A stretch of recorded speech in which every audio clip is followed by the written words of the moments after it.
एक समय की बात है। एक नगर में माधव दास नाम का एक गरीब किसान रहता था। माधव बहुत मेहनती था, लेकिन बहुत गरीब था।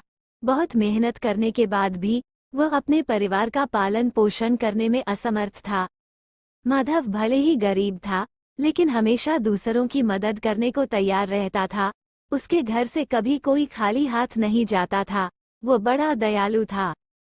एक दिन उस नगर में भिक्षा मांगने के लिए एक साधु आया। साधु घर घर जाकर भिक्षा मांगता है, लेकिन कोई भी उसे भिक्षा नहीं देता। अंत में वह भिक्षा मांगने के लिए राजा के पास गया। राजा बड़ा अभिमानी था। उसने धनवान होते हुए भी साधु को भिक्षा नहीं दिया। राजा ने साधु का अपमान करके उसे भगा दिया। साधु जब दुखी होकर लौट रहा था, तभी रास्ते में उसे माधवदास मिला।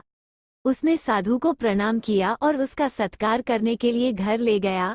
माधव के पास कुछ अनाज था, जिसमें से थोड़ा उसने साधु को भिक्षा में दे दिया। साधु ने माधव से खुश होकर उसे एक अंगूठी दी और कहा, माधव, तुम ये अंगूठी राजा को धनतेरस के दिन भेंट में दे देना। जब राजा तुमसे प्रसन्न होकर तुम्हें इनाम मांगने को कहे, तब तुम राजा से इनाम में वही मांगना जो मैं तुमसे कहता हूँ। साधु ने माधव को इनाम में क्या मांगना है सब अच्छी तरह से समझा दिया। माधव ने ऐसा ही किया। उसने साधु के कहे अनुसार राजा को अंगूठी भेंट कर दी। जब राजा ने माधव को इनाम मांगने के लिए कहा, तो माधव बोला, महाराज, यदि आप मुझे इनाम देना चाहते हैं, तो मुझे एक वचन दीजिए।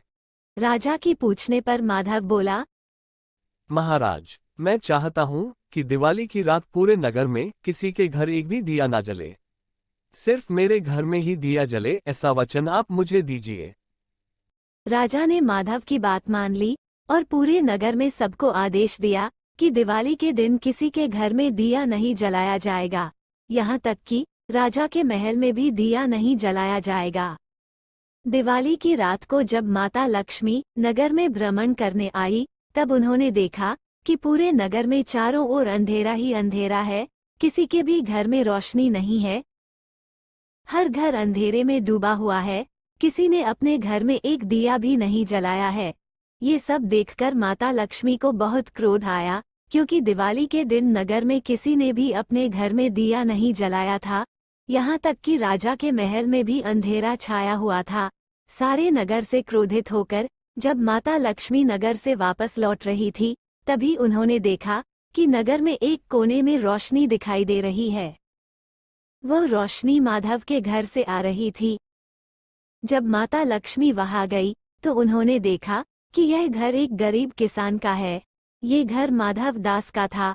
उसने बड़ी पवित्रता से अपने घर को साफ किया था। उसने अपने घर के चारों ओर दीपक जलाकर अपने घर को सजाया था।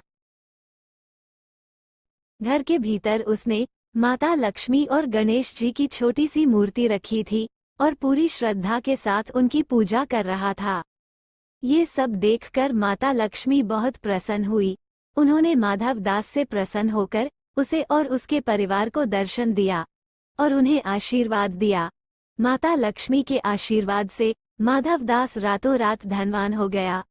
एक तरफ जहां माधव दास माता लक्ष्मी के आशीर्वाद से रातों रात धनवान बन गया, वहीं दूसरी तरफ राजा का सारा राज छिन गया और वह गरीब हो गया। इस प्रकार घमंडी राजा को और माधव दास को अपने अच्छे और बुरे कर्मों का फल मिला।